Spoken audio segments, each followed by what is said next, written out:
les jeudis de l'Iliade. Bonjour à tous, merci à la Nouvelle Librairie de nous accueillir. Je suis Claude Cholet, le secrétaire de l'Institut Iliade. C'est le jeudi de l'Iliade de la rentrée, le premier de l'année 2024, donc une bonne année. Et nous allons célébrer cette année avec Pierre Gripari. Alors Pierre Gripari, il se trouve que je l'ai connu brièvement, je l'ai rencontré qu'une fois, un an avant sa mort, c'est-à-dire à peu près au moment où il commençait à avoir du succès et avoir une survie économique moins précaire qu'auparavant, parce que toute sa vie, il a vécu pratiquement comme un étudiant. Hein. Alors il avait un petit boulot alimentaire à côté, et puis le reste du temps, mais il se consacrait à son œuvre, hein, puisqu'il a écrit plus d'une cinquantaine de livres. Moi, j'ai découvert d'abord par les livres pour enfants, La Conte de la rue Broca, Les Patrouilles du Comte, etc. Puis après, j'ai découvert ces livres pour adultes qui peuvent parfois être un peu plus riches que ces livres pour enfants. Et c'était un personnage fantasque et délicieux, d'une simplicité, d'une humilité absolue. Et je me rappelle, quand je l'ai rencontré, il s'est présenté, il m'a dit je suis un homosexuel gréco-normand. Bon, je trouvais que c'était une entrée en matière comme une autre. Je ne vais pas vous parler de son œuvre, c'est plutôt Raphaël Pajares, qui est professeur d'espagnol et qui est surtout aussi le président de l'association, secrétaire général des amis de Pierre Gripari, dont je suis membre. Oui, et je vous conseille très vivement d'adhérer à cette admirable association. Raphaël est professeur d'espagnol. Il connaît admirablement l'œuvre de Pierre Gripari. Raphaël, je vous cède le micro. Merci. J'en ai pas, mais je vous cède quand même. Merci, bonsoir à tous et merci d'être venus. Alors, je vais vous parler de Pierre Gripari.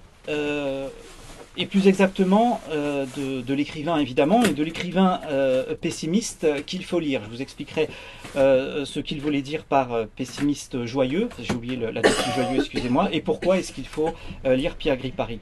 Alors, qui était Pierre Gripari? Pierre Gripari était un homme qui a consacré toute sa vie à la littérature, mais vraiment toute sa vie.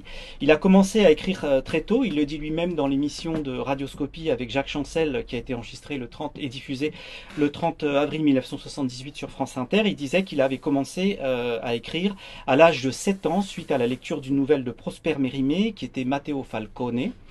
Et ensuite, il y a d'autres auteurs qui l'ont inspiré évidemment, et d'autres livres que sa mère lui a mis entre les mains, puisque sa mère était une grande lectrice, et c'est elle qui lui a vraiment donné le goût de la littérature. Je vais y revenir tout à l'heure. Il cite par exemple Cro-Blanc, qu'il a énormément marqué, Les Grandes Espérances de Charles Dickens, etc. Alors, il va écrire beaucoup, énormément, jusqu'à l'âge de 31 ans, dans des carnets, sur des feuilles volantes, etc., sans jamais rien publier et sans jamais rien envoyer au moindre éditeur. En fait, il écrit et il jette. Alors, des fois, il fait lire à des amis ce qu'il écrit, voire à ses parents quand il était plus jeune.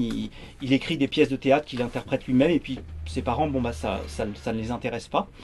Et à l'âge de 31 ans, en fait, il décide qu'il est prêt pour publier. Il a atteint une certaine maturité, alors il ne jette plus rien. Et je disais aussi que Pierre Gripari n'a jamais cessé d'écrire, et j'en veux pour preuve que à partir du moment où il a commencé à publier avec Pierrot la Lune en 1962, j'y reviendrai tout à l'heure, et en 1963, excusez-moi, 62 c'est sa pièce Lieutenant Tenant. À partir du moment où il a commencé à écrire et à publier en 1963 jusqu'à sa mort en 91, et bien au-delà, puisque 2 livres posthumes seront publiés, le premier en 91, un roman monoméron, et le deuxième un recueil de fables, Fables et Confidences en 1995, il a écrit en tout 49 livres, soit 16 romans, 141 nouvelles, 36 pièces de théâtre, 3 volumes de contes, des articles, des essais philosophiques, etc. Enfin, il n'a jamais vraiment cessé d'écrire, et en plus il a vraiment touché à tous les genres, j'y reviendrai également. Alors, Pierre Gripari fait partie de ces écrivains dont la vie est indissociable de l'œuvre. Sainte-Beuve, d'ailleurs, au XIXe siècle, disait qu'on ne peut pas séparer l'œuvre de l'œuvre de l'écrivain, ce qui a été beaucoup contredit, notamment avec Marcel Proust, hein, qui a écrit son fameux essai contre Sainte-Beuve, et c'est lui qui a emporté, j'allais dire, un peu la mise, puisque aujourd'hui, enfin, pour les étudiants de lettres, ce qui fut mon cas, puisque j'ai étudié les lettres pendant de nombreuses années, on nous disait justement que c'est Proust qui l'emportait et qu'il fallait séparer la vie de l'œuvre. Mais pour Gripari, non. Hein, je confirme que sa vie est absolument indissociable de son œuvre, puisque la plus grande partie est biographique, voire même autobiographique. J'en veux pour preuve son premier livre, d'ailleurs, Pierrot la Lune, j'en reparlerai plus en détail tout à l'heure, qui est en réalité une autobiographie ou une sorte de roman de formation, parce qu'il disait lui-même que tout n'était pas vrai, mais que le roman était assez sincère, et que s'il avait mis un peu de fiction, de choses qui n'existaient pas, c'était pour pas que le lecteur s'ennuie.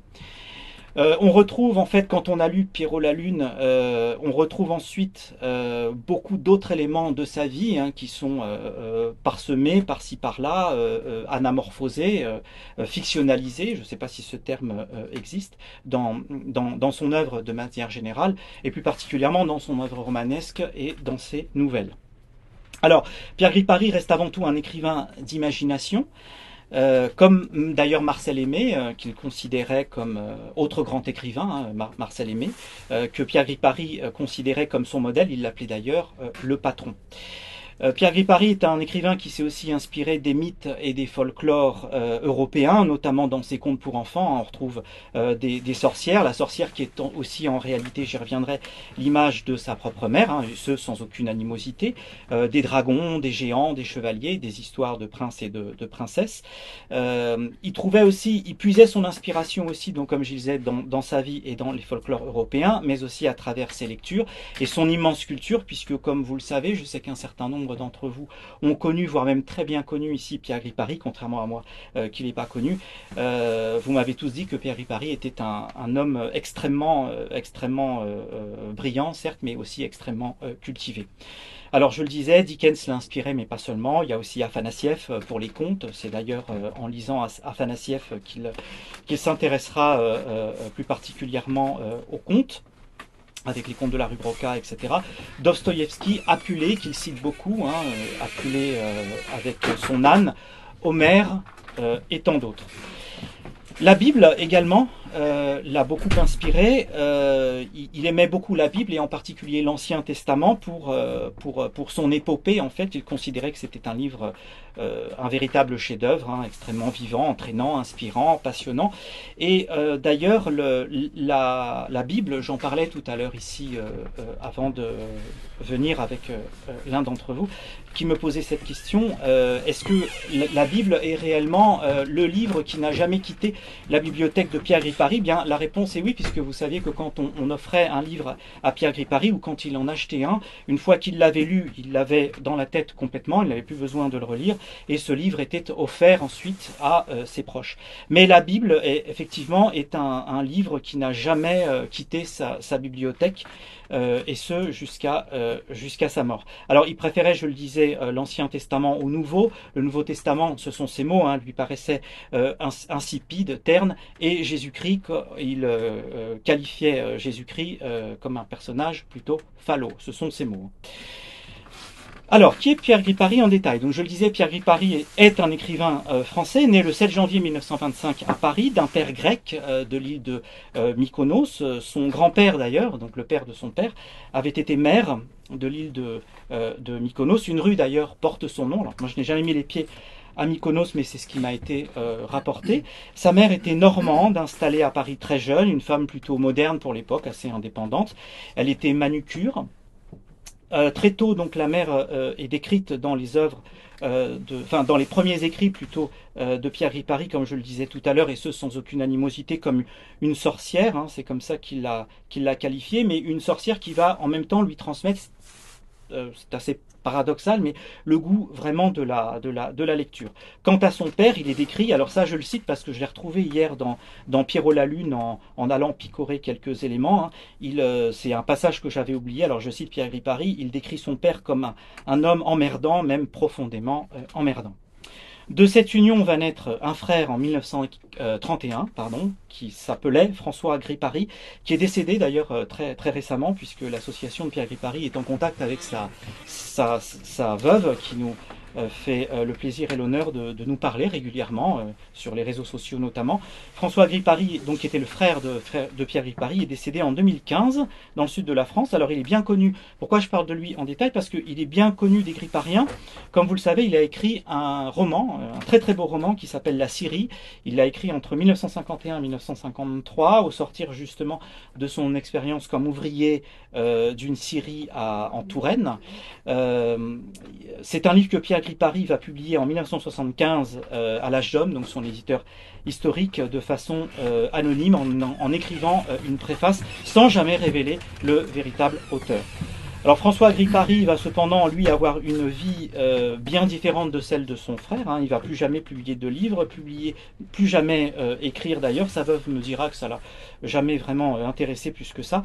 Il fera carrière dans l'aviation civile, puisqu'il sera pilote de ligne, marié, 4 enfants, et il préférera la province à la capitale. Il n'apparaît qu'une fois dans l'œuvre de Pierre Gripari. Son portrait d'enfant est esquissé très rapidement dans Pierrot la Lune, à plus de la moitié du livre d'ailleurs. Et les enfants de Pierre Gripari dans les années 70, étant petits, inspireront, ça aussi c'est la famille Pierre Gripari qui me l'a rapporté, ce sont les propres enfants de François qui inspireront à Pierre Gripari le conte Le Marchand de Fessées, donc il s'amusait à inventer avec eux des fessées qui volent et qui atterrissent comme ça un peu brutalement sur leur derrière, ce qui faisait mourir de rire les enfants. Donc il a inventé ce conte-là qui fera partie ensuite des contes de la Folie Méricourt. Il les a inventés de la même façon qu'il le fit dans les années 60 pour les contes de la rue Broca, publiés en 67 et écrits en 1966, et peaufinés avec les enfants de la fameuse buvette Papa Saïd au 69 de la rue Broca, buvette qui n'existe plus aujourd'hui, mais qui a été remplacée aux dernières nouvelles par un marchand de vin, je crois. Alors, avant d'entrer plus en détail dans la biographie et l'œuvre de Pierre Gripari, j'aimerais lire un texte très confidentiel, connu évidemment des Gripariens, qu'il a publié dans un de ses romans qui s'appelle Gueule d'Aminche, publié pour la première fois en 1972 aux éditions Robert Morel et qui sera republié ensuite au début des années 80 chez l'Âge d'Homme. C'est un livre qui a été écrit dans des circonstances particulières, j'y reviendrai plus en détail, puisque Pierre Gripari à ce moment-là était vraiment au fond du gouffre, il n'avait plus d'éditeur depuis 1968, puisque ses livres malheureusement ne se vendait pas. Alors ce texte est en réalité une profession de foi de l'écrivain et il résonne un peu comme un écho à ce pessimisme joyeux dont je vous parlais tout à l'heure, cette philosophie de vie qu'il caractérisait et qui s'oppose à un espèce d'optimisme permanent et donc imbécile. L'homme ne vit pas seulement de pain, il vit aussi de rêves, et la fonction fabulatrice est une fonction vitale. Rien d'étrange à cela quand on songe à ce qu'est la condition humaine. Car enfin, qu'est-ce qui nous attend? En tant qu'individu, l'agonie et la mort. Et en tant qu'espèce. Que le soleil éclate en supernova ou se réduise en naine blanche, que ce soit par le froid ou le chaud, également l'agonie et la mort. Telles sont nos certitudes. Ah, s'il y avait Dieu! Mais nous en savons trop. Certes, un individu bien doué peut vivre dans le vrai, dans l'absurde, lucidement, en se refusant tous les espoirs trompeurs. Mais le genre humain en est incapable. L'humanité n'a plus la foi, et elle crève d'angoisse. Elle n'est pas faite, la pauvre, pour supporter la simple, la banale, la désolante vérité. Plus que jamais, il lui faut des rêves. C'est pourquoi il n'y a rien de plus beau, ni de meilleur, ni de plus important au monde que de raconter des histoires. C'est mon métier et j'en suis fier. Bien avant Gutenberg et Pasteur, je place au premier rang des bienfaiteurs de l'homme, avec un grand H, les génies inconnus qui ont conçu l'histoire de Podane, de Blanche-Neige ou de Cendrillon. J'ai parlé, autre part, de l'émerveillement, du sentiment de fraternité joyeuse qu'ont éveillé en moi, lorsque j'étais enfant, des livres comme Cro-Blanc ou David Copperfield. J'ai retrouvé cela depuis avec Homère, Tolstoï, Gogol, Kipling, Céline. Ce qu'ils m'ont apporté n'était pas quelque chose d'accessoire, ce n'était pas du luxe ni du superflu. C'est au contraire quelque chose d'essentiel, de vital. J'écris pour être aimé. Excusez-moi, je suis un peu ému parce que c'est très très beau et ça me porte aussi. J'écris pour être aimé longtemps après ma mort, comme j'ai aimé Dickens. J'écris pour faire du bien, comme Jack London m'a fait du bien, à quelques individus que je ne connaîtrai jamais, dont les pensées ne seront pas les miennes, qui vivront dans un monde que je ne puis concevoir. J'écris pour eux pourtant, pour les consoler d'être, pour qu'ils se sentent moins seuls devant leur destinée qui sera comme la nôtre, et même si par ailleurs tout change, de rire et d'espérer, de souffrir et de mourir. Alors, on peut ajouter à cette profession de foi, et pour éclairer davantage la définition de son pessimisme joyeux, que Pierre Gripari se caractérisait comme un, je cite, un martien observant le monde des hommes avec une curiosité amusée, étranger au monde terrestre. Il sera fidèle tout au long de sa vie d'ailleurs à ce personnage de martien, puisqu'il a écrit quelques semaines avant de mourir, dans son dernier carnet personnel, que l'association des Amis Pierre Gripari a pu retrouver et acheter il y a quelques semaines à un marchand pour bibliophile. Donc il y a quelques semaines, il a écrit donc dans ce carnet la phrase suivante que j'ai notée: en vieillissant, je me sens de mieux en mieux dans ma peau, mais de plus en plus étranger dans cet univers. Alors, je vous propose maintenant d'entrer plus en avant encore dans la biographie de Pierre Gripari, sans vous compter toute son enfance évidemment, son adolescence et sa vie d'adulte. Pas parce que vous êtes debout et que moi je suis assis, mais parce qu'il l'a admirablement fait dans 2 récits autobiographiques, je le disais, assez sincères, hein, je le cite, je mets ça entre guillemets, comme il le dira, donc où le peu de fiction qu'il a ajouté était pour distraire le lecteur afin qu'il ne s'ennuie pas. Ces 2 récits sont les suivants, donc Pierrot la Lune, qui est ici, qui est son premier livre, publié grâce à l'intervention de Michel Déon en 1962 aux éditions de la Table Ronde. Donc avec son talent de conteur, car Pierre Gripari, avant d'être écrivain, était surtout un grand conteur. Il raconte son enfance. Le livre commence dans son berceau et s'arrête à peu près à la fin de son adolescence. C'est un livre qui a été écrit en 5 ans, dans les années 50. Il a été écrit en 2 parties. Il a été refusé par tous les éditeurs de la place de Paris avant l'intervention de Michel Déon, dont on peut les citer, hein, Gallimard, et puis Robert Canters. Alors c'est peut-être un personnage qui est devenu inconnu aujourd'hui, mais c'était un grand éditeur, enfin un éditeur connu sur la place de Paris, essayiste qui est passé d'ailleurs plusieurs fois chez Bernard Pivot à l'époque d'Apostrophe, et qui officiait chez De Noël. Donc Pierrot la Lune peut être à la fois pris comme une sorte de roman de formation, hein, selon ce que disent certains gripariens, ou une autobiographie, selon ce que disent d'autres gripariens, dont moi-même. Gripari s'y livre avec sincérité. Alors, je donne plusieurs thèmes qui sont présents dans Pierrot la Lune et qui n'étaient pas communs pour l'époque. Alors, il y a l'alcoolisme de sa mère, la guerre de 39-45 et son exode, sa passion pour la littérature et la musique classique, la liaison hors mariage de sa mère et le désespoir de celle-ci, puisque sa mère avait un amant, son rêve d'être écrivain, ses relations conflictuelles avec son père, son départ pour Paris, ses amitiés intellectuelles, son homosexualité et ses 2 premières aventures sentimentales et sexuelles, la première avec un soldat belge, le tout effectivement décrit avec beaucoup de pudeur, et la seconde avec un artiste célèbre dont le nom n'a jamais été mentionné.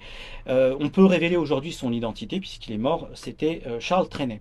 La mort de ses parents, etc. Et enfin, la seconde partie de cette autobiographie paraîtra bien plus tard, en 1984, et c'est Histoire de prose, qui est un livre qui n'est pas forcément très aimé de beaucoup de gripariens. J'ai rencontré beaucoup de gripariens dans dans mes différents entretiens que j'ai pu faire avec eux, et beaucoup me disaient avant de commencer l'entretien, j'irai à 80%, surtout, on parle de tout, mais pas d'histoire de prose. Alors, il faut entendre dans Histoire de prose, le prose, hein, en argot, qui veut dire le derrière, les fesses, et non la prose poétique. Histoire de prose peut donc être traduit par histoire de fesses. C'est un récit érotique homosexuel.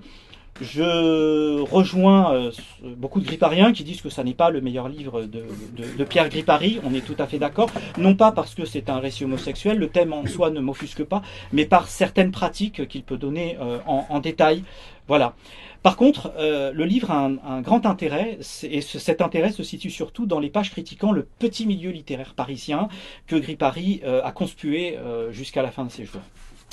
Je fais d'ailleurs ici une parenthèse pour dire à ceux qui souhaiteraient lire Gripari, alors je pense qu'ici vous avez tous lu Gripari, mais il y aura des gens sur Internet qui écouteront cet exposé ou qui verront cet exposé.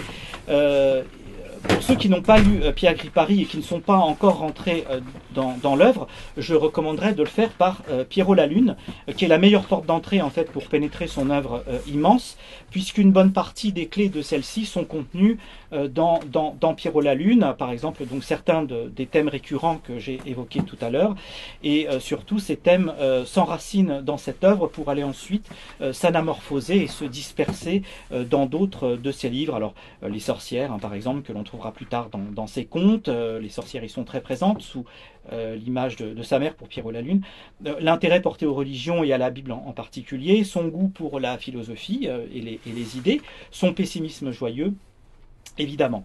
Alors si, comme le disait le philosophe Alain de Benoît, hein, dans un entretien que nous avons réalisé en avril dernier sur Pierre Gripari, il n'y a pas de livre qui se détache de son œuvre. On ne peut pas parler, un peu comme Marcel Aimé d'ailleurs, on ne peut pas parler d'un chef-d'œuvre qui se détache, mais plutôt d'une espèce de continuité. Hein. Chaque livre est une sorte de chapitre.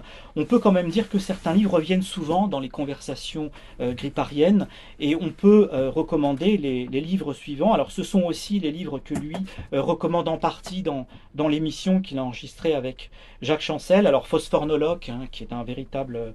je disais qu'il n'y avait pas vraiment de chef-d'œuvre, mais si on doit parler d'un chef-d'œuvre, pour moi celui-ci en ferait partie, écrit en 1964 et publié aux éditions de la Table Ronde. La vie, la mort et la résurrection de Socrate-Marie Gripotard en 68, Frère Gaucher ou le voyage en Chine en 75, et Patrouille du Comte en 1982. Alors celui-là, effectivement, Pierre Gripari ne le citait pas puisque l'émission de Chancel était 78 et le livre n'avait pas encore été écrit. Je reviendrai d'ailleurs sur Patrouille du Comte un peu plus tard dans cet exposé.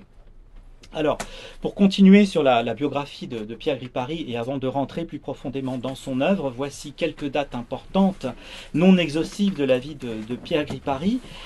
J'en commenterai certaines. Alors, je le disais, 7 janvier 1925, naissance de Pierre Gripari à Paris. C'est important puisque c'est une ville dans laquelle il va vivre, sauf parenthèse provinciale, j'y reviendrai, il va vivre toute sa vie et il va écrire l'ensemble de ses livres. 23 septembre 1931, c'est la naissance de son frère François, qu'il appelle affectueusement Fanfan. D'ailleurs, c'est sous ce nom-là qu'il apparaît aussi dans Pierrot la Lune, de mémoire.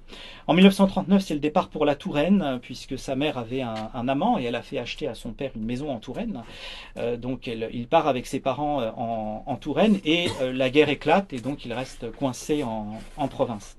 En 1941, la mère et son amant se séparent, ce qui la rend très triste et la plonge dans un désespoir, une dépression profonde, et elle se tue en fait à l'alcool. Donc sa mère meurt en 1941 de différentes crises de délirium tremens, alors que lui passe la première partie de son bac de philosophie. En 1943, il rentre en Hippocagne au lycée Louis-le-Grand, qui n'est pas très loin d'ici, à Paris. Le 7 juin 1944, c'est la mort de son père à Saint-Dié, en Touraine également. Donc Saint-Dié, c'était la ville dans laquelle la mère avait fait acheter au père une maison, puisque donc je le disais, l'amant était installé là-bas. L'autocar du père a été mitraillé en fait par un avion américain. Il y a eu 16 morts, dont le père, une plaque commémorative d'ailleurs, a été installée à Saint-Dié et qui nous remémore cet événement. Alors, c'est la même année, donc il devient orphelin très très jeune et se retrouve avec son frère qui est plus jeune que lui, qui a à peu près, qui est un peu plus qui doit avoir 14-15 ans de mémoire. Donc il abandonne ses études pour commencer à travailler, mais il est très content puisque de toute façon, lui veut être écrivain, il ne veut pas devenir professeur, ni philosophe, ni quoi que ce soit, il veut devenir écrivain. Alors c'est là qu'il démarre ses petits boulots, qui vont être essentiellement des petits boulots dans les bureaux, donc on dit aujourd'hui dans le domaine du tertiaire, qu'il fera presque toute sa vie pour, dit-il, la niche et la pâtée.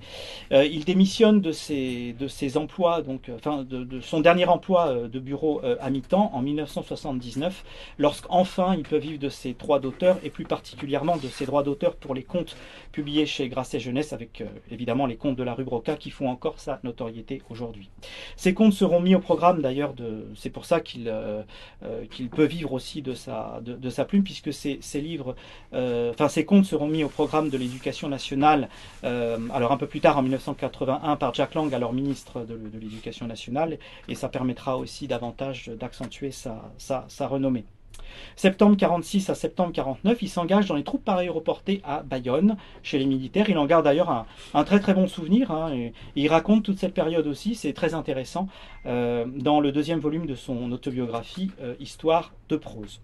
En 1959, il écrit sa pièce, Lieutenant-tenant, qu'il va faire jouer en 1962 à la Gaîté Montparnasse, donc qui est un grand théâtre, et c'est le seul grand théâtre à ce jour où fut mis en scène et joué une pièce de Pierre Gripari. C'est un succès pendant quelques mois, de novembre 62 à mai 62, mais il se brouille rapidement avec le producteur qui trouve la pièce trop brève et en fait lui impose de rajouter une scène. Alors Pierre Gripari ne veut pas et il fait écrire cette scène qu'il rajoute à la pièce. Alors là, Gripari va voir rouge puisqu'il détestait qu'on touche à ces textes. Il va se brouiller et là les portes des grands théâtres vont se fermer définitivement.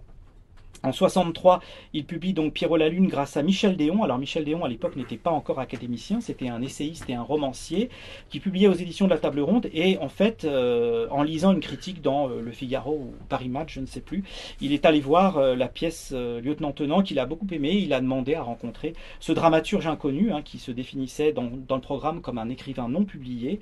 Donc il a rencontré Pierre Gripari et voilà, c'est ce qui a permis à Gripari de publier un an plus tard Pierrot la Lune aux éditions de la Table Ronde. Alors on fait un petit bond dans le temps, 67, la publication des contes de la rue Broca, qui vont avoir absolument aucun succès donc jusqu'en 1977, et grâce au dévouement d'un libraire, hein, Jean-Pierre Rudin, qui est un monsieur qui est décédé aujourd'hui, qui avait une librairie à Nice, et qui va vraiment se battre pendant une dizaine d'années pour faire connaître les contes de la rue Broca auprès des écoles, des instituteurs, des lecteurs, des enfants, etc. En 68, Pierre Gripari, après avoir publié 5 livres à la Table Ronde, n'a plus d'éditeur puisqu'il ne vend plus, donc on refuse de l'éditer. Il va trouver un éditeur, donc Robert Morel, qui va rapidement faire faillite, qui va éditer 2 livres, donc Gueule d'Aminche et un recueil de nouvelles qui s'appelle L'Arrière-Monde. En 75, il rencontre son éditeur historique Vladimir en 73, qui le publie en 75. Donc c'est là qu'il rentre aux éditions L'Âge d'Homme, et les éditions L'Âge d'Homme vont absolument publier tout ce que Pierre Gripari va écrire jusqu'au dernier. Hein, donc son livre posthume. Et le premier livre qu'ils vont publier, c'est le Solilès, hein, qui est un recueil de poèmes. Alors j'ai apporté le Solilès et je vais vous lire un poème que j'aime beaucoup, qui est dans le cycle de la solitude, alors qui est aussi un poème, on va dire, autobiographique, et qui nous donne un peu une image peut-être de la relation qu'il avait avec ses parents, ou en tout cas de ce qu'il pensait de ses parents, ou d'avoir des parents de manière générale, puisque je vous rappelle cette phrase, hein, quand il est passé à l'émission de Jacques Chancel, hein, quand mes parents sont morts, j'ai fait ouf. Voilà. Donc c'était assez particulier. Alors il en a fait un poème, hein, qui s'appelle à mes parents. Mes parents, mes pauvres parents, que vous fûtes mauvais prophètes. M'avez-vous répété, tu nous regretteras, mon fils, plus tard quand nous serons morts? Eh bien non, mon père et ma mère, dormez en paix, vous ne me manquez pas. Pas une fois depuis 40 ans je n'ai gémi de votre absence. Mais à chaque minute, au contraire d'une vie cependant besogneuse, je remercie le Dieu absent de ce que je suis resté seul et que vous n'êtes plus de ce monde. Seul, sans rien qui me pèse, seul, sans rien qui me possède. Sans attache, les mains ouvertes, souverain, stériles, orphelin. J'ai refusé de prendre possession du passé par la terre ou la pierre, du futur par la femme et l'enfant. J'ai horreur de la glaise où s'englue la semelle du soulier boueux. Je déteste la maison de maître où s'additionnent, de jour en jour, les petites haines rongeuses. Mais plus que tout m'est insupportable, la pitance prise en commun. Je hais la table de famille bordée de visages revêches avec son éternel menu, soupe aux sourcils froncés, pain de reproches noirs, ragoût de rancœur recuite, arrosé d'une aigre rancune. Si vous saviez, mes chers parents, comme la vie sans vous peut être simple et bonne. Sans toi, la jeune fille que j'ai refusée pour femme, si tu savais ce que ma chambre peut être accueillante et complice. Sans vous, petits enfants, que j'ai dédaigné d'engendrer, le travail est doux et plaisant, le pain savoureux et solide, l'eau fraîche rit dans mon verre, et les livres, mes vieux amis, me content tout bas leurs merveilles. Alors, c'est à nouveau un texte, enfin un poème qui s'inscrit totalement dans sa ligne de vie, hein, sa ligne philosophique de pessimiste joyeux. En 1982, donc on fait un autre bond dans le temps, il passe à Apostrophe le 12 février exactement, très célèbre émission sur Antenne 2 présentée par Bernard Pivot. Il présente un roman qui n'est pas forcément un roman très important dans sa bibliographie, qui est Moi, Mitounet Jolie. Alors c'est un tout petit début de la reconnaissance, puisque la presse ne parlait absolument pas de lui, enfin disons la presse généraliste, de son existence en tant qu'écrivain. Et contrairement à d'autres écrivains, bizarrement, qui eux n'étaient pas forcément d'ailleurs des écrivains bien pensants, de gauche, etc. Je pense par exemple à Michel Tournier, Geneviève Dorman plus particulièrement, qui elle n'était pas forcément bien pensante et qui a été invitée plusieurs fois à Apostrophe. Pierre Gripari, lui, ne fera qu'une seule apparition. En fait, il n'y a pas eu d'autres. Pourtant, il a écrit d'autres livres, mais il n'a plus jamais été invité. Voilà. Et enfin, en 1990, la dernière année de sa vie, il note dans son dernier carnet, celui dont je vous parlais tout à l'heure, que nous avons acheté, le petit texte suivant, qui est une sorte d'autocritique de sa condition d'écrivain, et que j'aimerais vous lire. J'ai 65 ans, j'écris valablement depuis 33 ans, et je publie depuis 27 ans, soit 41 volumes écrits à ce jour. Je termine ce mois-ci le 42e, dont 39 publiés. Ce sont d'ailleurs généralement des œuvres courtes, mais je ne compte que celles qui sont intégralement rédigées par moi. L'année 1989 a été plutôt bonne. Les progrès sont très lents, comme toujours, mais constants. Les médias me boudent encore, mais je m'aperçois que je commence à les court-circuiter. Même mes ouvrages destinés aux adultes commencent à se faire connaître malgré le silence de la presse, de la télévision. La radio, elle, s'ouvre un peu. En même temps, la machine se détériore, je deviens paresseux, je me fatigue vite. Un simple apéritif me détériore les boyaux pour 8 jours. L'ouïe baisse notablement et, malheureusement, la vie. Mes dernières productions, cependant, sont bonnes. J'ai encore des projets, dans des genres nouveaux, inattendus. Le mieux que je puisse faire est de continuer à mon rythme sans chercher à accélérer la production, sans la laisser se ralentir non plus. Profitons pleinement de cette chance inouïe que j'ai de vivre pleinement du travail que j'aime. Le 6 décembre 1990, donc il se fait opérer d'une gastroectomie à Paris dans une clinique tenue par des bonnes sœurs, une clinique qui a disparu aujourd'hui, qui s'appelait la clinique des Augustines. Et malheureusement, il y a des complications suite à cette opération. Il a une septicémie et il est transporté le 17 décembre à l'hôpital Saint-Joseph à Paris, où il meurt dans le coma le 23 décembre 1990. Et son corps est incinéré le 4 janvier 1991, donc il y a tout juste 33 ans aujourd'hui, au cimetière du Père-Lachaise. Voilà, que je ne me perde pas dans mes notes, oui c'est ça. Oui. Alors, dans cette dernière partie de notre exposé, nous allons répondre à la question sous-jacente en fait, qui est posée dans le contenu du titre de cette conférence, de cet exposé. Pourquoi faut-il lire l'œuvre de Pierre Gripari ? Nous parlerons également de son roman Patrouille du Comte, je l'ai dit tout à l'heure, dont nous espérons la publication prochaine. Roman dystopique paru en 1982 et toujours d'actualité. Soulignons en passant que Patrouille du Comte était le roman préféré de Pierre Gripari, mais il me semble que je vous l'ai dit, avec Pierrot la Lune. Ça a été d'abord Pierrot la Lune et ensuite Patrouille du Comte. Alors, Pierre Gripari est mort il y a 33 ans. Le mois de son décès, Jean Dutour, académicien, publié dans France Soir un article rendant hommage à l'écrivain. Dutour y parlait d'un écrivain injustement ignoré. Et Jean Raspail, lui, parlait d'un écrivain ignoré aussi, mais il utilisait un autre terme dont j'ai oublié. Je ne sais plus. Si ça me revient, je vous le dirai tout à l'heure.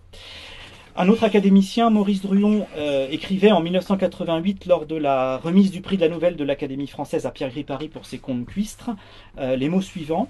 Un homme d'avenir, donc en parlant de Pierre Gripari, un homme d'avenir, une œuvre profonde et originale, l'écrivain le plus méconnu de notre temps. Donc ce qu'on peut constater, c'est que tous se rejoignent à reconnaître l'œuvre de Gripari comme une œuvre profonde, originale, intelligente, comme un écrivain de génie, mais malheureusement absolument méconnu, et c'est malheureusement encore toujours le cas, et peut-être de plus en plus. Alors si l'on regarde en ces premiers jours justement de l'année 2024, les choses de façon plus clinique, voire peut-être plus cynique, on peut dire malheureusement que l'œuvre de Pierre Gripari, celle pour adultes, et qui constitue en réalité 90% de son œuvre, puisque Pierre Gripari n'est pas qu'un auteur pour enfants, bah, son œuvre est malheureusement bien oubliée, et chose encore plus grave, elle est même plus éditée aujourd'hui depuis la mort de son éditeur Vladimir dans un accident de voiture en 2011, et la fermeture de sa librairie historique rue Férou, que je n'ai pas connue personnellement, mais dont beaucoup d'entre vous m'ont parlé, qui était une librairie située place Saint-Sulpice à Paris, enfin juste à côté de la place Saint-Sulpice. La fille de Vladimir n'a pas souhaité reprendre le travail littéraire laissé par son père. Voilà. Elle avait d'autres centres d'intérêt. Alors, œuvre profonde et originale, pour reprendre les adjectifs élogieux que nous a laissé feu Maurice Druon, l'œuvre de Pierre Gripari a adopté tous les genres existants en littérature, le roman, le théâtre, la nouvelle, l'essai, le récit, l'article, le pamphlet, la lecture commentée, le roman épistolaire, je pense par exemple à Frère Gaucher, le voyage en Chine, le roman de chevalerie avec le Comte de Paris, les contes, mais aussi les dessins. Il faut savoir que Pierre Gripari a laissé de nombreux dessins que nous possédons, qui étaient des dessins qui illustraient en partie ces contes. Ces dessins existent toujours et n'ont pour l'instant jamais été montrés au public, mais l'association des Amis de Pierre Gripari souhaiterait évidemment les montrer prochainement au public. C'est un projet que nous avons. Alors, que peut-on attendre de notre époque? Est-ce que Pierre Gripari va être réédité? Et que peut-on attendre de notre époque où plus grand monde de lit? Je ne vais pas dire plus personne, puisque vous êtes là et les librairies existent encore. Mais enfin, la réalité, et j'ai été professeur pendant de nombreuses années, c'est que plus grand monde de lit. Et la vidéosphère a remplacé la graphosphère, comme disait Régis Debray. Et les livres aujourd'hui les plus vendus en France chaque année sont les mangas, le développement personnel et les coloriages pour adultes. Alors qu'en espérer? Eh bien, vérité de la palisse. Voilà. Alors pourtant, Pierre Gripari est toujours lu. La preuve. À sa mort, une association s'est créée en juin 1991. Elle existe encore et contribue humblement à faire vivre son œuvre, et à rappeler que Pierre Gripari est toujours, pour reprendre les mots de Jean Dutour, injustement ignoré. Loin d'être dépassée ou couverte de taches de vieillesse, l'œuvre de Pierre Gripari, écrivain qui se fichait complètement des modes, comme Marguerite Yourcenar d'ailleurs, est en plus d'être toujours d'actualité et parfaitement visionnaire concernant notre époque. Alors, je vais prendre deux exemples. Il y a Monoméron, son dernier roman, qui a été publié de façon posthume en 1991, en février 1991, et qui annonce une accélération de la mainmise des États-Unis sur l'Europe, la déferlante de sa culture, je mets culture entre guillemets puisqu'on parle des États-Unis, la déferlante de sa culture sur la nôtre, le pourrissement complet du christianisme, pourrissement dans le sens où qui part en lambeaux, qui part en poussière, et l'effondrement de l'instruction. Donc tout ça est raconté dans Monoméron. Monoméron, c'est aussi le seul roman où Pierre Gripari se met en scène, dans une fiction complète et décalée, et où il met d'ailleurs en scène aussi sa propre mort sous les roues d'une voiture en sortant de chez Dany. Dany, c'était le bistrot ouvrier en bas de chez lui, qui n'existe plus malheureusement, qui a été remplacé par un bistrot bobo. Et Pierre Gripari déjeunait là tous les midis avec les ouvriers et les artisans du quartier. Alors, drôle de résonance, quand on connaît la suite tragique, malheureusement, de la vie de Pierre Gripari, il avait aussi prévu quelque part sa propre mort. Mais son livre le plus visionnaire, pour ne pas dire prophétique, est Patrouille du Comte, qui est un livre, voilà, alors ça c'est la première édition, 1982 chez l'Agum, qui malheureusement n'est plus édité. Alors c'est un livre qui a été écrit en 1981 et qui a une histoire particulière. Donc il a été écrit en 81, publié en 82 chez l'Agum. Il va avoir un petit succès puisqu'il sera aussi édité en poche chez Presse Pocket, et on sait que pour qu'un livre soit édité en poche, il faut que le livre se vende. Donc le livre, je pense, a eu un petit succès à l'époque, même si malheureusement il est assez oublié aujourd'hui. Alors, comment lui est venue cette idée de l'écriture de ce livre? C'est assez intéressant, c'est l'écrivain Alain Pocard qui me l'a raconté dans un entretien.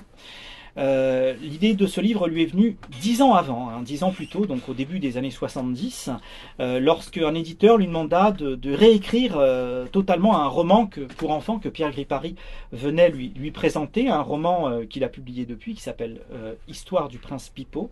Cet éditeur-là, dont nous tairons le nom, disait que les rois et les reines, c'était réactionnaire, que les princes et les princesses, c'est complètement suranné, dépassé, etc. Alors, Pierre Gripari, naturellement, a complètement refusé et allé se faire éditer ailleurs, et le livre, bien sûr, est paru depuis chez Grasset Jeunesse, où on peut encore le trouver. Alors, il s'est inspiré de ça, et puis sans doute un peu de la censure soviétique, puisque Pierre Gripari avait été, c'est lui qui le dit, même stalinien au début des années 50, et puis avant de s'en défaire après le rapport Khrouchtchev ça doit être 56 si ma mémoire est bonne. Patrouille du Comte est donc aujourd'hui, quand on le lit, un avertissement de cette volonté de pureté à l'infini, de cet effacement, de cet enchevêtrement de sensibilité qui fait déboulonner les statues par exemple, ou réécrire l'histoire, ou même la langue avec l'écriture inclusive. Les grands textes de la littérature, ça ne plaît pas, alors on les réécrit. Pareil pour les programmes des matières. L'histoire, ça ne convient pas, eh bien, on va la refaire, on va la réécrire afin que celle-ci corresponde à la société que l'on voudrait voir, en fait. Alors, dans Patrouille du Comte, ce sont les enfants qui sont chargés de purifier eux-mêmes les contes, et le livre commence ainsi. Votre patrouille, dit le capitaine, a été spécialement créée à la demande expresse du nouveau ministère du Conte et de l'Environnement culturel. Votre tâche, ou plutôt notre tâche à tous, est de moraliser, de démocratiser les contes pour enfants en les purgeant de tout ce qu'ils peuvent contenir de nuisible au point de vue moral, social et idéologique. Vous me suivez? Silence. Je vais essayer de me faire comprendre. Voyons. Toi, comment t'appelles-tu? Grand Cric, mon capitaine, ou Pic le Grand, si vous aimez mieux. Peu importe, eh bien, Grand Pic ou Pic le Grand, cite-moi un conte ou deux parmi ceux que tu connais. Je ne sais pas, moi, Podane, Barbe Bleue. Le capitaine rit doucement. Pas de chance, tu me cites justement les deux qui ne sont pas de votre ressort. Podane à cause de son début, qui n'est pas de votre âge, et Barbe Bleue parce qu'il touche au problème du couple. Mais enfin, il ne s'agit que de prendre un exemple. Eh bien, un Grand Pic, trouves-tu normal qu'un homme marié, comme Barbe Bleue, interdise à sa femme d'ouvrir une porte dans sa propre maison, une porte dont elle possède la clé? Non, mon capitaine, c'est contraire au principe de l'égalité des sexes. Bien, et trouves-tu normal qu'il essaie de la tuer pour lui avoir désobéi? Non plus, mon capitaine, c'est une atteinte aux droits de la personne humaine. Très bien. Approuves-tu d'autre part que les frères de l'épouse, à peine arrivés au château, transpercent le mari sans autre forme de procès? Encore moins, mon capitaine, c'est contraire à la loi, c'est de l'autodéfense, du fascisme. Parfait. Il faut donc corriger le conte de Barbe Bleue, puisque même les personnages réputés positifs s'y rendent coupables d'une injustice flagrante, d'arbitraire et de meurtre. Cela sera fait, bien entendu, mais par des adultes. Vous autres, vous êtes des enfants, et vous n'aurez à rectifier que des contes pour enfants. Et savez-vous pourquoi le ministère a décidé de vous confier cette mission? Dénégation muette. Vous ne le savez pas? Eh bien, je vais vous le dire. Il y a 2 ans, le ministre a décidé de confier à des adultes sélectionnés la tâche de rectifier les contes de nourrice. Un certain François Rabelais, docteur en médecine et prêtre catholique de gauche, a donc été choisi pour égayer l'histoire du géant Gargantua, conte folklorique français, qui avait pour défaut d'être un peu mélancolique et sombre. Or, qu'est-il arrivé? Sous prétexte d'optimisme, ce prêtre paillard en a fait un tissu d'anecdotes graveleuses, plus immorales les unes que les autres, et d'une obscénité à faire rougir un singe. À l'heure actuelle, nous ne savons plus que faire du nouveau récit. Nous n'osons même pas, vu son caractère scandaleux, le confier à une autre personne. Pour éviter le retour de semblables mésaventures, le ministère a décidé de confier désormais à des enfants la tâche d'assainir les contes pour enfants. Vous, au moins, vous êtes purs. Voilà. Je vous invite à lire ce livre, même si actuellement il est très difficile de le trouver à la vente, car il vous dit en fait comment les événements se terminent. La fin est vraiment... il faut vraiment lire parce qu'on voit dans une société de l'effacement et une société où les hommes cherchent toujours et de façon infinie d'aller plus loin dans la pureté, puisqu'on n'est jamais assez pur, en imposant des demandes stupides qui sont en fait des prémices d'une barbarie. Voilà, donc Pierre Gripari nous raconte une société comment une société comment l'histoire se termine finalement dans une société qui cherche à tout prix à tout purifier et à rendre lisse. Et je terminerai cette présentation en vous remerciant évidemment d'être venu. Alors il y avait beaucoup de choses à dire sur Pierre Gripari. Il a fallu faire une sélection. C'est assez voilà, ça a été assez difficile. Je serais ravi de répondre à vos questions, si je peux humblement y répondre, d'écouter vos témoignages. Je sais que beaucoup d'entre vous l'ont connu et c'est toujours un plaisir de vous écouter car je n'ai pas connu Pierre Gripari. Je l'ai connu à travers ses contes étant enfant, mais je ne l'ai pas connu personnellement. Mais comme disait Marguerite Yourcenar, on ne peut pas voilà, avoir de regrets quand on n'a pas connu quelque chose. Bon, c'est comme ça. J'aurais aimé, mais c'est comme ça. Merci d'être venu et je vous invite aussi, s'il vous plaît, à faire connaître Pierre Gripari autour de vous, vos enfants, vos petits-enfants, votre famille, vos amis. En attendant, nous le souhaitons de le voir réédité et surtout sorti de l'ombre. Je vous remercie.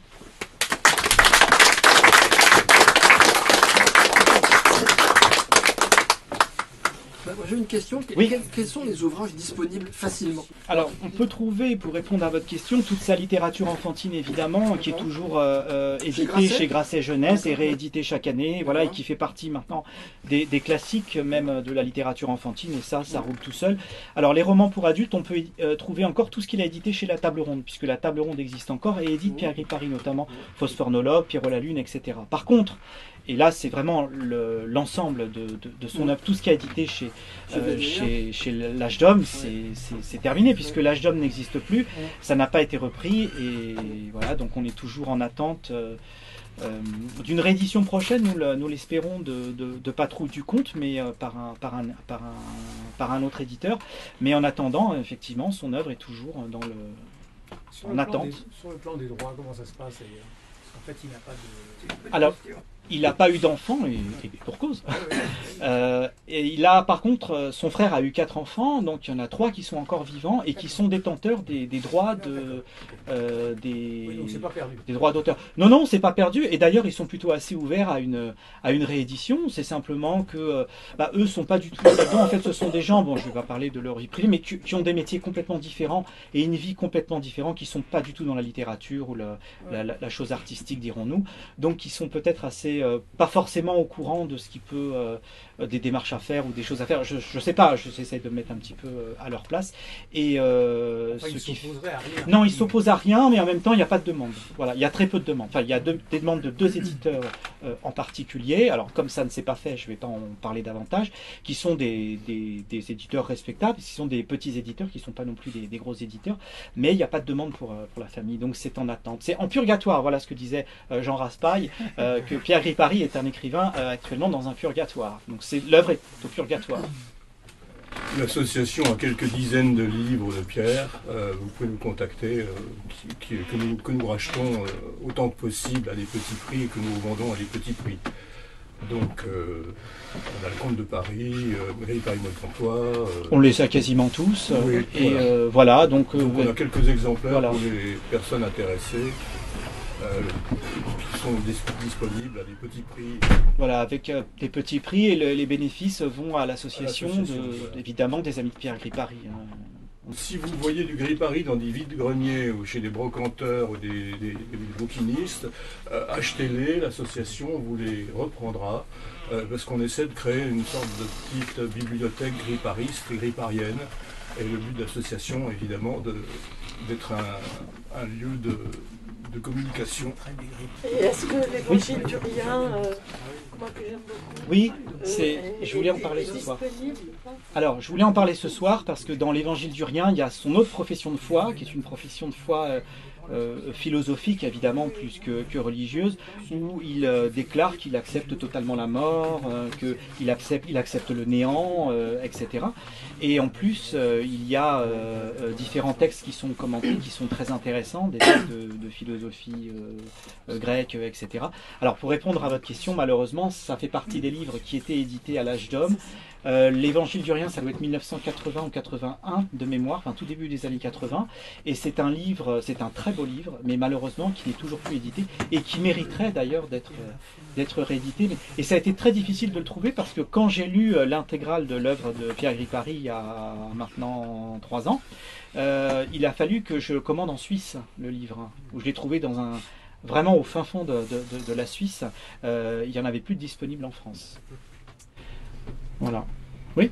Pour revenir au purgatoire de Gris Oui. Paris, est-ce que le fait qu'il soit assez inclassable, insituable, irrécupérable à certains égards, puisque une certaine droite catholique ne peut pas se revendiquer de Gris Paris évidemment, il n'est pas un hussard, même bien qu'il ait été publié à la table ronde, il n'est pas un écrivain gay, bien qu'il ait été homosexuel, etc. Enfin, à chaque fois, il y a quelque chose qui cloche et qui empêche que un camp ou un autre s'approprie Gris Paris.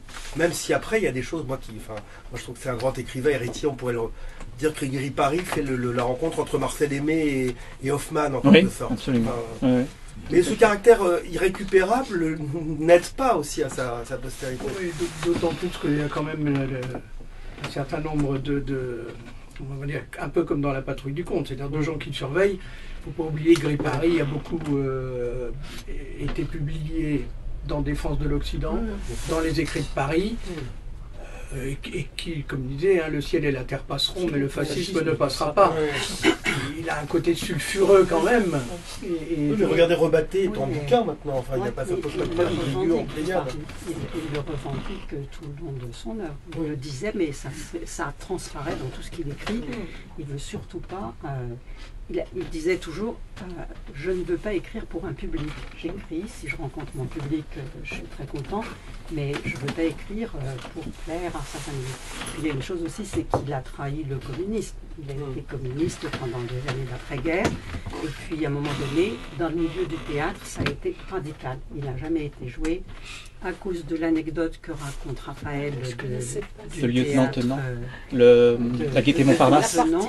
Mais aussi parce qu'il a tout de suite été réputé pas du tout compagnon de route, c'est moins qu'on puisse dire, et écrivant des nouvelles qui se moquaient du communisme. C'est pas qu'il était hostile au communisme en disant c'est pas vrai, c'est pas possible, la théorie ne marche pas et tout ça, c'était qu'il se foutait de leur gueule carrément, et ça évidemment c'était impardonnable. Et au théâtre, ça a été très caractéristique. Pour les éditeurs, c'est un petit peu différent quand même, mais enfin, la table ronde l'a publié aussi, parce qu'il n'était pas communiste justement. À la table ronde, il avait cessé de l'être, parce qu'à la table ronde, c'était un critère important.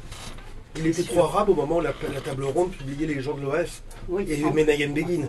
C'est ça qui est. Oui, donc, mais encore une il fois, faut dire que même dans le petit noyau de la table ronde, il n'était pas complètement intégré. Hein. Bah oui, Il était un petit peu mis de côté, mais ça lui allait. Que même son poème que tu as récité du Solilès, Oui. tu as certains gards pour un homme de droite, quelque chose Oui, qui ça, peut c'est sûr. étonner. Quoi. Oui, oui.